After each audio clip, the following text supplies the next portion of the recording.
শীতের শিলংয়ে স্নায়ুর লড়াই চলল রবিবার ফের দুদফাতে পুলিশ কমিশনারকে প্রায় 9 ঘন্টা জিজ্ঞাসাবাদ করে সিবিআই। রাজীব কুমার কুণাল ঘোষকে মুখোমুখি বসিয়েও চলে প্রশ্নোত্তর পর্ব।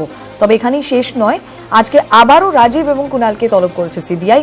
সূত্রের খবর, সারদার পর এবারে রোজ ভ্যালি নিয়েও প্রশ্নের মুখে পড়তে হবে কলকাতার নগরপালকে। রবিবার বিকেলে কলকাতা থেকে শিলংয়ে পৌঁছেছেন রোজ ভ্যালি মামলার তদন্তকারী অফিসার সোজান শেরপা। আজকে ঠিক কি আপডেট তুলে ধরবেন শিলং থেকে সরাসরি রয়েছেন আমাদের প্রতিনিধি অর্ণব হাজরা।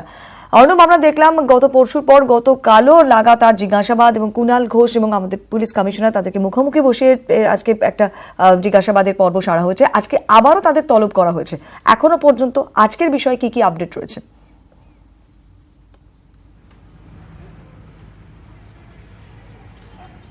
কোয়েল, গতকালকের মতো আজও ঠিক ওই একই সময় অর্থাৎ 10টা সাড়ে 10টা এর মধ্যে দুজনকে উপস্থিত থাকতে বলা হয়েছে সিবিআই শিলং অফিসে, এবং আজও কুণাল ঘোষ এবং রাজীব কুমার দুজনকেই ডাকা হয়েছে। তবে গতকাল সন্ধ্যে 6:40 থেকে যেমনটা তুমি বলছিলে প্রায় রাত 9:20-25 পর্যন্ত যে মুখোমুখি বসিয়ে জিজ্ঞাসাবাদের পর্ব হয়েছে, তাতে মূলত ইন্ট্রোডাক্টরি স্পিচ অর্থাৎ এই চিটফান্ডে কুণাল ঘোষের অভিযোগ, রাজীব কুমারের কি স্টেপস ছিল, এই পুরো বিষয়টা আলোচনা হয়েছে। কিন্তু প্রশ্ন উত্তর অর্থাৎ প্রশ্ন ধরে ধরে উত্তর চাওয়া রাজীব কুমারের কাছ থেকে, বা কুণাল ঘোষ যে প্রশ্ন করছে সেই প্রশ্নের সরাসরি রাজীব কুমারের কাছ থেকে উত্তর নেওয়া, এই পর্বটা আজকে হওয়ার কথা। অর্থাৎ আজও এক প্রস্থ সারদাকাণ্ডী মুখোমুখি রাজীব কুমার এবং কুণাল ঘোষকে বসিয়ে জিজ্ঞাসাবাদের একটা সম্ভাবনা রয়েছে। এবং তুমি যেমনটা বললে, গতকাল পর্যন্ত দুদিন ধরে যে ম্যারাথন জিজ্ঞাসাবাদ হয়েছে তাতে সারদা কেন্দ্রিক ছিল অধিকাংশই প্রশ্ন রাজীব কুমারের উদ্দেশ্যে সিবিআই এর।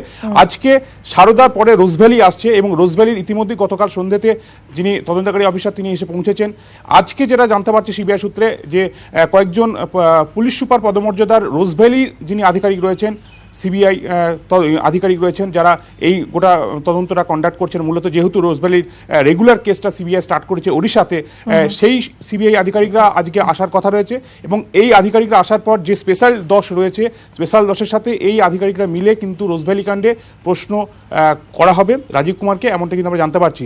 সেক্ষেত্রে আজও প্রায় দিনভর লেগে যেতে পারে এই জিজ্ঞাসাবাদ পর্ব চালিয়ে যেতে, এবং কবে এটা শেষ হবে তা একমাত্র সময়ই বলতে পারে। অনেক ধন্যবাদ অর্ণব। আপাতত আবারও পরবর্তীতে যোগাযোগ করছি।